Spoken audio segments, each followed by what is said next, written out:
Hello, welcome. This is Manuela Heider de Jahnsen. I'm holding a master's degree in Ayurveda.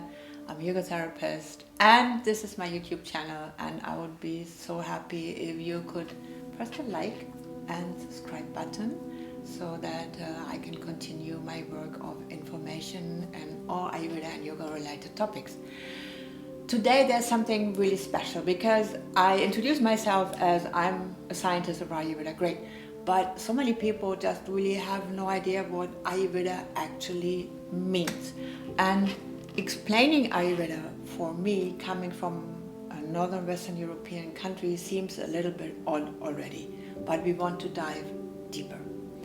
So the first thing is when we look into what could Ayurveda mean and why is it so important for modern life. When we dissect the word Ayurs and Veda, which combined then means Ayurveda, we are finding something very, very meaningful. First is that it's often translated as Ayu, as life. And I want to just let this part drop, because according to one of my all-time favorite teachers, Ram Manohar,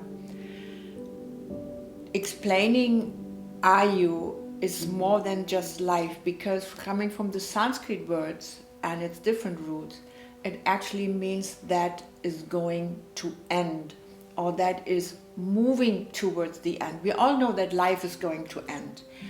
But when we describe Ayurveda and we reduce it to Ayurvedic medicine, and we are not taking in a daily consideration that everything that is created is partially stable and then it's moving towards its end, we are not understanding the constant movement, adaptation, seduction, melting process, the creation process, the demolishing process that is an innate part of life itself. So talking about Ayurveda and saying that I'm an Ayurvedic scientist does not necessarily limit myself to what many people think when I'm saying I'm an Ayurvedic therapist, because it is beyond just creating health. It is beyond just giving some medicine or some remedies. It is actually bringing the people back to the moment where they can consider it, that their life is going to end and that every moment really matters. And to understand how they can create more moments, more meaningful moments, they have to feel again connected to everything that is around them. So when you see me here sitting with my jumper, it is because it is very cold now. We have winter in Northern Europe. That means the adaptation to Ayurveda now, not the adaptation to Ayurveda, but the adaptation to life itself, means that I have to take notice of the change of my surrounding, of the change of my weather, of the internal change, of the change of my needs, the change of hours of light, the change of my diet. So I can't really have an Ayurveda plan that originates from India that I picked up sometimes in a holiday in southern India, and I think, oh, this is gonna now be okay for the rest of my days. No. In fact, a real Ayurvedic knowledge implies that I'm now able to understand the shifts, the adaptation, and the melting and the creation of every moment. When we look into other medicine systems like Chinese medicine or traditional Chinese medicine or traditional European medicine, we always find the term medicine. When we look in Ayurveda, we don't actually use the term Ayurveda medicine as much, but we're always using Ayurveda in describing everything that is connected to healing. Because Ayurveda also describes in the Charaka Samhita that everything that is beneficial to life, everything that is supporting life is part of the knowledge, as much everything that is not beneficial and is harmful to life and leads to illness. It's the whole thing that is described. So we are moving away from just getting the idea of medicine and remedies and lifestyle. We are moving into the idea that we are understanding our cosmic belonging, our interconnection with everything that surrounds us, internally, externally, connecting and reconnecting in many ways, because a lot of people are getting disconnected. And nowadays, I see even more people through Ayurveda ideas getting disconnected from life because they think they have to follow rules. And Ayurveda has a lot of rules, and these rules are called dharma. And dharma implies that I have to be grateful and contributing to my society, to my family, to my workplace, to my country, to the space that I'm living in. I have to be thoughtful. I have to be deeply aware. So when I just follow a diet of lentils and I have my warm water in the morning, that is maybe just the opposite of Ayurveda, because maybe I don't even tolerate it. And to see how Western culture has been appropriating Ayurveda already, we can just dive into some small examples. There's a big trend now to say we modernize Ayurveda, but of course my question is then, how can you possibly modernize the idea that our life starts with birth and it ends with death, and every day in between is going along this line, and that all the hopes and all the wishes of humanity are the same and have always been the same. I wish that I stay healthy so I can contribute. I wish my family stays healthy so they can have a beautiful and happy life. So these are the real basics that we always wish for, and that is the basic knowledge starting from birth, ending with death. Every day along the line matters. So there's nothing that we can change or improve or adapt it to Western standards. But we have to understand that we can't just copy a diet or a lifestyle that is suitable in India or in Africa or at the Oceanic Islands and bring it to Berlin, for instance. This is not working. But we also have to understand, no matter how hard we try to say, but I want this, that this is not going to change the way that our body-mind continuum reacts to certain factors. If I, for instance, look at the lifestyle of an air hostess, and she asks me, what can I do to have a better Ayurvedic lifestyle? And I'm like, your whole life is against anything that supports life, because you have disrupted sleep. And as much as you say, yeah, but I'm an emergency surgeon, I have to work at night. Yes, but it has consequences. It doesn't mean you have to avoid it, but you have to be aware of the consequences and maybe take better measures than in the time in between. But as also Ram Manohar states, the first day of your disease starts with the first day you have been depriving of sleep. So there's the other teacher of mine, Shivanarayan Gupta from the Nadiad Hospital, who always then says, just try. And I think that's the best way to approach Ayurveda, that we have the chance to try and that we have the chance to observe. When we look at Ayurveda as a science that is coming from the empirical science of Southeast Asia, so we understand that every moment of observation is actually leading us to knowledge. So one of the observations I just bring here. It is a very common habit nowadays to start the day with drinking water on empty stomach. And people then claim in all the magazines and journals, this is Ayurveda, that you start drinking your cooked and warm or hot water in the morning.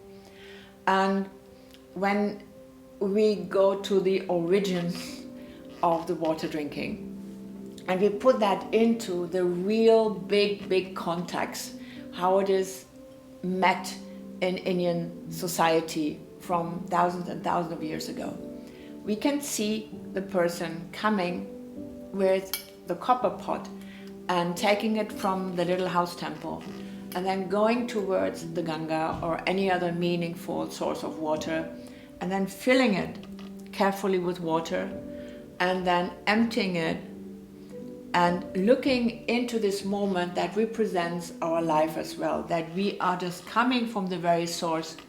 We are taking out for the moment that our life matters, and we are poured back in. So the person is doing this repetitively, in getting the mindset, chanting mantras, and understanding that our life is just a glimpse in the moment of times.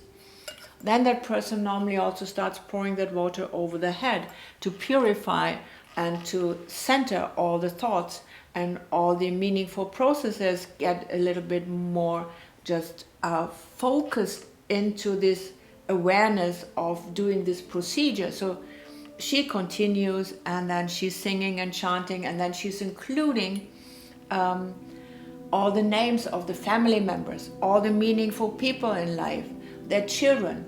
So this continues for mostly half an hour, and then very carefully she fills up that jug and takes it back to the temple inside of the house. And there it stands for the whole day, where the sunlight pours into the copper pot, because the copper then does its work and it's purifying. It kills germs. My drinking water here in Berlin doesn't really have germs, and I don't have enough sunlight. And when I now go to a shop and I buy a copper pot that has a lid on, and I put my hot morning water in, and I think I'm doing something good for myself, but I'm skipping all the really meaningful parts. I skip this humbleness. I skip that inner devotion towards connecting towards nature. I skip the moment that reminds me that my life is just a very tiny bit in this endless stream of lives. Then I'm actually missing the point. And so I'd like to encourage you to dive deeper into Ayurveda by either watching my channel, or you can contact me privately. And also now I had asked some friends to put out some questions, and also questions that I took from my students, which I'm now happy to answer. And let's see, I didn't see the questions before, so that's very spontaneously, and I hope you enjoy this.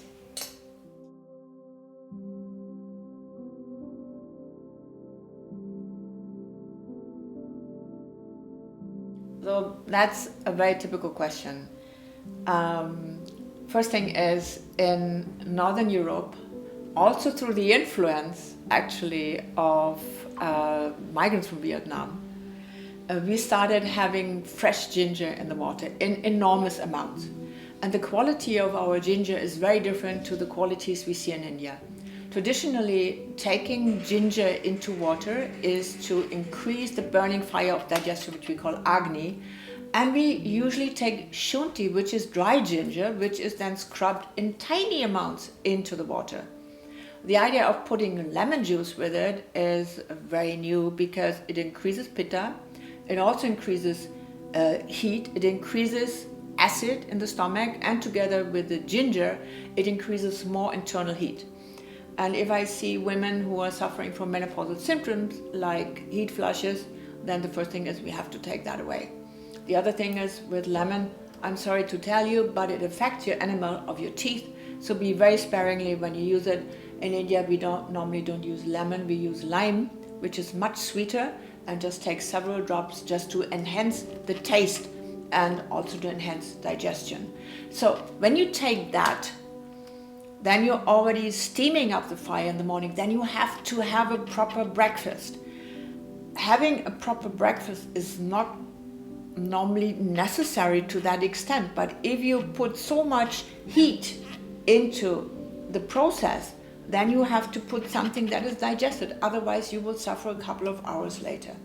So be careful with that. And also, if you want to add honey, make sure that it's all cooled down, because the honey gets toxic when it is over 60 degrees. So this is again an advice that is coming from alternative medicine, which doesn't take in consideration who drinks it, when it is being drunk, who and for how long it has been taken. Is it taken regularly? What is it for? Are we talking about immunity? No, we're not talking about immunity, because that's very complex. So when we look in Ayurveda, we are not looking into alternative medicine. We're looking into a philosophical system of understanding life and its end.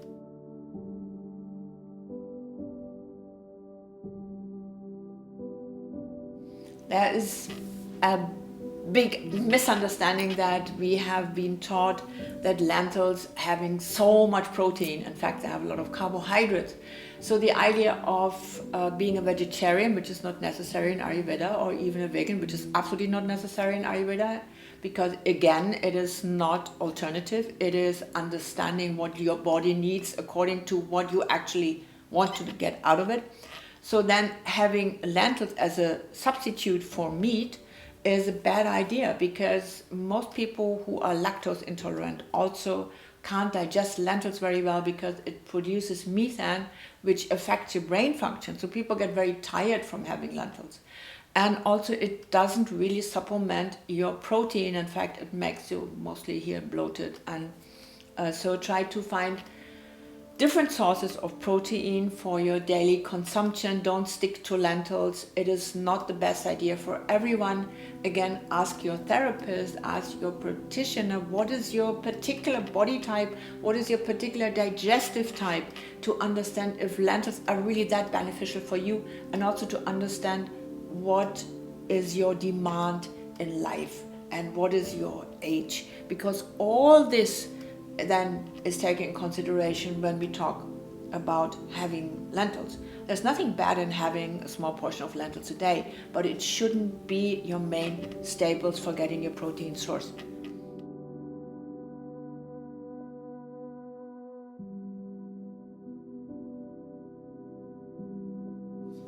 Again, we are looking into a practice that is alternative to what we have been brought up with. So we have a limit by our customs regulation about the toxins, fungus, and heavy metal traces in spices. And these limits have been measured to a 70 kg heavy man, and not to the amount that is taken by people who are much lighter in a daily consumption. So when our customs regulation allowed turmeric or haldi into the country, then they are thinking that we take just a pinch of it a week, and not a teaspoon as a latte, as a turmeric latte a day. So that is completely over the top. It is also completely over the top for our own benefit. When we have a menopausal woman and we're giving a pinch of turmeric a day for stabilizing her physical needs, and now suddenly we are spiking it up for months and months for no need, we have to understand that one of the causes of fatty liver disease is actually the overconsumption of herbs and spices, because they all contain certain fragrant oils which make them so appealing, but they're actually there to prevent snails and other animals to eat the plant. So they are highly aggressive actually towards our system. So having a little bit of a nicely ground, fresh homemade garam masala is very different to taking a heaped tablespoon of something that is already rancid and oxidated and has not been tested according to the amount you are now consuming. We have beautiful herbs in our countries that grow, and that's one of the things that Ayurveda proposes, that grow in our proximity to avoid long transport, to avoid deterioration of the goodness of the herbs. We should also find the stuff that is growing in our region. So stay away from just overly spiced food, overly added herbs and spices from India, because that's also one thing that we are sometimes having a tendency to mix Indian diet with Ayurvedic diet. Ayurvedic diet is your individual need represented in your food choices to your own benefit. Indian diet is something that has been developed particularly in the recent 200-300 years, which is full of a lot of fat, salt, and nowadays also preservatives. So just stay away from ready-made stuff, make your own choices, and get in your transition phase where you try to get more sensitive. get help and support by people who are trained in the subject and who lead you to the right choices for yourself.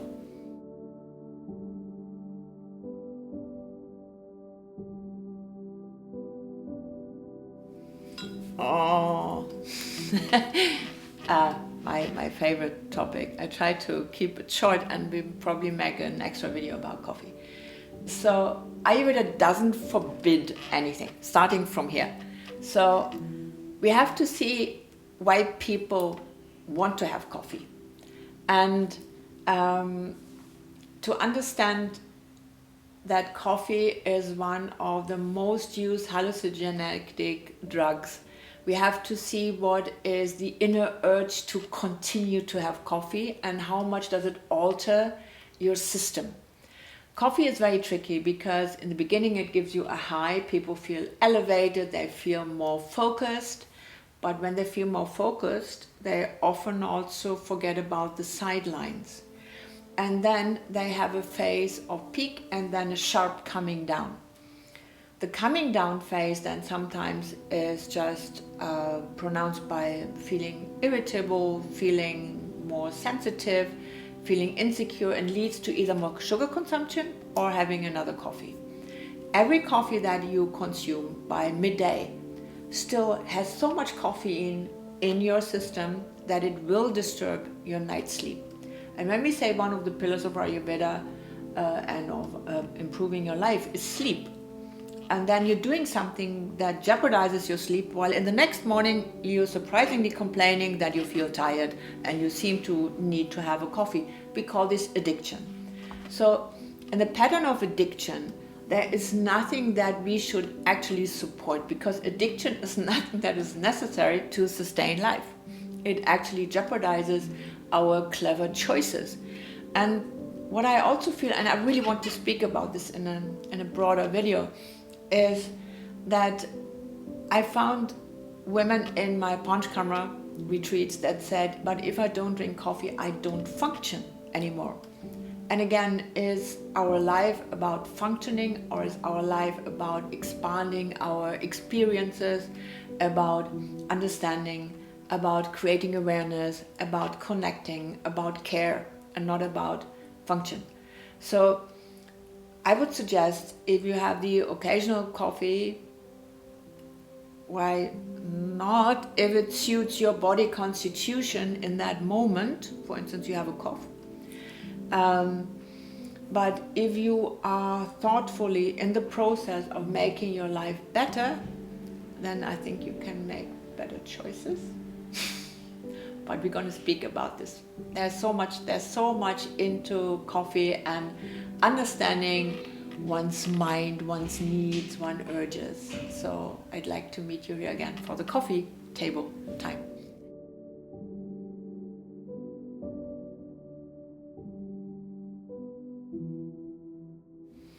So I wrote a book on traditional Chinese medicine, or on Chinese medicine. And I was strongly voting against all dairy products. I have to admit that. And then one of my arguments coming from Michikushi, for instance, was when we get teeth, we have to unwean. We have to get off the breast. And then I went to India and I saw people just, cherishing the cow and having milk in the morning and having milk then as a dinner. I asked, so why you already have teeth, why you don't eat something properly? And there was one explanation said, because when we drink the milk, we all become children and we are all connected. So one thing is, and that will be also an extra video, when we look into ghee, it is very similar to what we basically need from our own mothers. And it is, of course, we're adults now, but it's giving us something that we call rasa. And rasa is the primary source of all the bodily tissues that evolve from that. And it gives us something that is a connection between our body and mind structure. It is very calming, it is very soothing, it is very nourishing in the best way. So we use it for rubbing it into the ears, drinking it, for using it on skin rashes. Ghee is just an all-over remedy. Olive oil instead is not sweet like ghee, but it is often acrid. It can be very sour, and it can be very dry. So when you put olive oil in your mouth, you sometimes really get a dry taste, which shows that the attitude of vata is increased. So lightness and roughness is increased, while with ghee we have the attitude of kapha increasing, which is calming and stabilizing and nourishing in nature, and therefore it's one of the best remedies that you can give to yourself, because it makes you stable and it gives you happiness. And people who have high cholesterol often showed in our retreats, where I give them about 200 milliliters of ghee a day, that even their cholesterol level drops. Not with people who have a genetic problem with cholesterol, but it is actually working in destabilizing the triglycerides and the alpha lipoprotein, so that your blood vessels get more elastic. But I would be very cautious with everyone. This is not an alternative channel. This is a complementary medicine advice, that you always ask your doctors first, or your practitioner or your therapist, if ghee is advisable for you in higher dosages. Just be cautious. Whenever we go into Ayurveda, we say, oh, this is good, then people take it in bigger amounts. So we would say, replace olive and seed oils, because they are not as good as we have learned, with ghee, but don't go overboard. Just be decent and be within the range that is suitable for you. And we're coming back to the point again and again. What is good for you is not necessarily good for another person, and what is good for another person is not necessarily good for you. The same is for ghee. And make it yourself.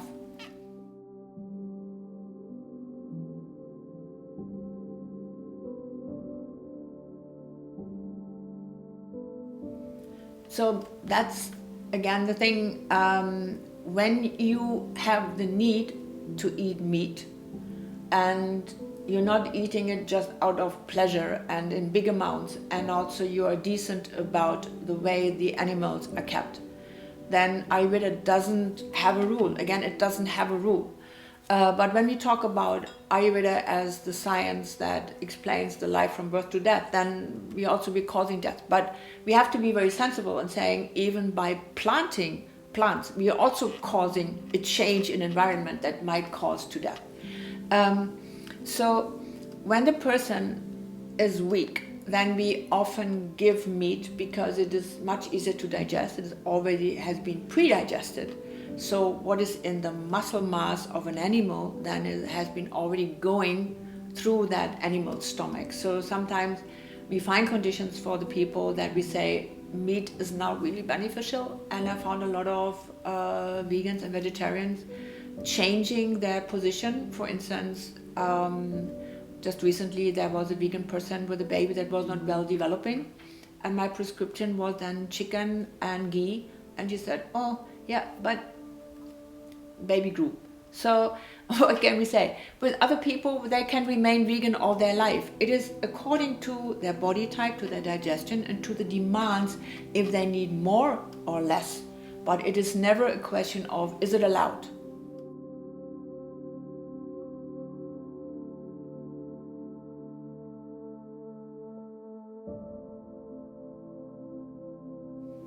This is a very interesting question again. Because oil pulling in Charaka Samhita actually is mentioned that it should be only done under supervision of a doctor. And here it is just, I do it in the morning in my bathroom, and then I put other herbs inside to make it a little bit more tasty. I put ginger inside, or I put mint inside. So that is jeopardizing the basic idea of cleanliness. And we see a kriya here that is mostly coming then or practiced in yoga, but not really originally in Ayurveda. So they have different sources and different methods.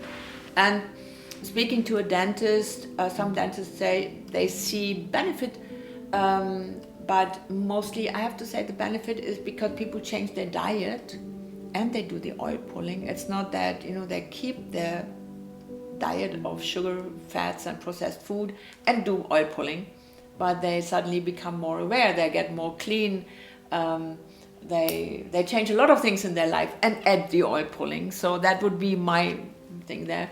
But the other thing is if people have already inflammation in the gums and they have bacteria, anaerobic bacteria in the gums, and then you put oil on top of it, you're actually increasing that. And that was the statement of also one dentist, a patient of mine. So I would say, again, speak to your therapist. I would personally suggest cleanliness with amalaki powder as a gargle to improve the gums, the gum health, and also the mucous tissue in the mouth.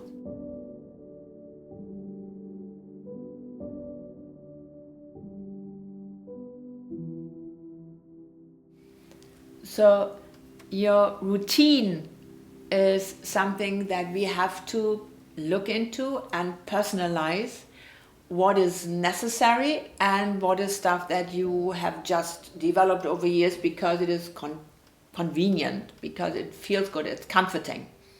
So just be very aware, be very conscious, and you have to adapt. Of course, you have to adapt your life with your work. So what could be then the methods to gain your strength after your work? What is your work implication? For instance, my work is fantastic because I run around, I practice yoga with the people, I give them massage, I give them consultations, and I'm booking my patients in, so my day is just really nice and organized with sitting, moving. But other people just can't do that. So I don't want to be a hypocrite here that everybody could do it. That's stupid, that's silly, that's not looking into global politics and social injustice. So we are looking into the adaptation and into then the changes in your diet if your work consists more of sitting or if your work is more of heavy labor, and also try to be consistent with your wake up time. Also on the weekend, don't have too many changes, but the rest of it, adapt it. If it is cold, put a jumper on. If it is warm, take the jumper off. So if you feel lonely, find friends and eat with friends. Don't stick to rules that you give yourself or you read somewhere. Find connection. Find connection in your workplace, find connection to your needs, and also see when you're going into avoidance for things that take a little bit of effort, but then are very beneficial for you. Because when we have been sitting the whole day, then people come home and they want to sit more. Instead, then move more. Find ways to at least walk a little bit. Just try to be dynamic with your needs and wants and necessities during the day. Find friends to join you.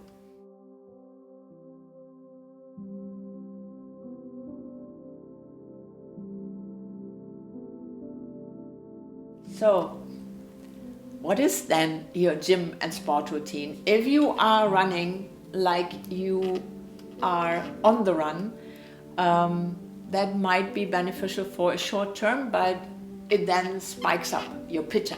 And we always have to see one thing when it comes to routine and when it comes to sport. What sports attract us and what sports we would reject. And then we find something that is really, really puzzling. That's the same with food. That's the same with any type of choices that we make. We make the choices that suits us and that comfort us. We don't make choices that take effort because we want to save energy. We've heard that life starts with birth and ends with death. So one part of our consideration is, let's preserve as much energy as possible. Eat how many meals a day as you can possibly have, and then do whatever comforts you. And the same is when you have a high pitta nature, when you have a high competitive nature, then you're more likely to do sports where you can present your competition attitude, where you can win. But for you, with that attitude, it would be so much more beneficial to develop a practice of surrender and calmness in order to stabilize your nature so that the fire is not getting overboard. If you instead have a routine where you go to yin yoga classes where you're basically collapsing on the floor and you are gently relaxing, which is wonderful, and everybody should do that from time to time, but you are not able to move enough, and you want to do just things that feel cozy, then this is not enough. You have to do then more weight training, muscle training. So again, if you are a nervous person and you go to a spinning class with a lot of music and light going on, this will not benefit your overall health. This will actually lead to more deterioration. But when we look at these three doshas in the body, the three disbalances that we are born with and we develop over years, just always have the idea whatever you have craves to be bigger in your body. It doesn't crave to be smaller over time. It just wants to survive, like everything in you wants to survive. So again, ask your practitioner or be sensible to who you really are, what is your lifestyle, what are your needs, and most people are too lazy. I just have to say that now.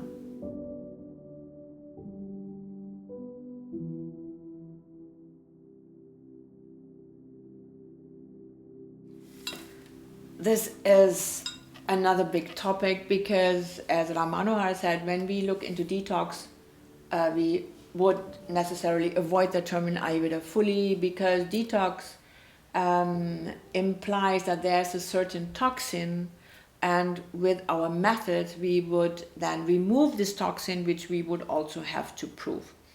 So we actually avoid that, and therefore what we say as Panch Karma or Purva Karma, we use these terms when we are removing something from the body which is called ama, which is a substance that is generated through wrong lifestyle or wrong nutrition.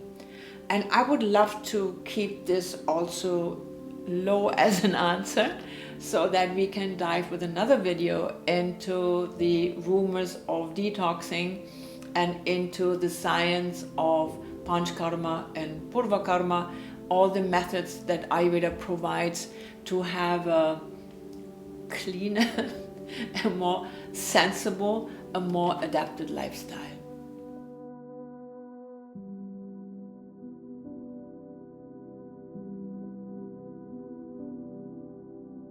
Ayurveda is against conflict. So that's one of the rules maybe we could make up now. So whatever fits in your mental condition and your physical condition and your daily needs and do's and don'ts is beneficial for you. And having meditation as a part of your life, I think this is a great way to be able to take a moment for awareness and self-reflection and self-care and self-preservation in these times. And so I hope that you have had now some answers to your questions, and that for the next time we meet here you can still put more questions into that after that like and subscribe button, and I'm hopefully there to answer and also have some more channels then done on these particular questions that you have been demanding before, because it is so huge, and to have a philosophy then poured into practical application for individuals. So this is so much knowledge, and I hope you will be happy to share this knowledge with me by contributing through your questions. So I'm wishing you a very happy day, and thank you very much for watching, and let me know what you think and your certain ideas. Thank you very much.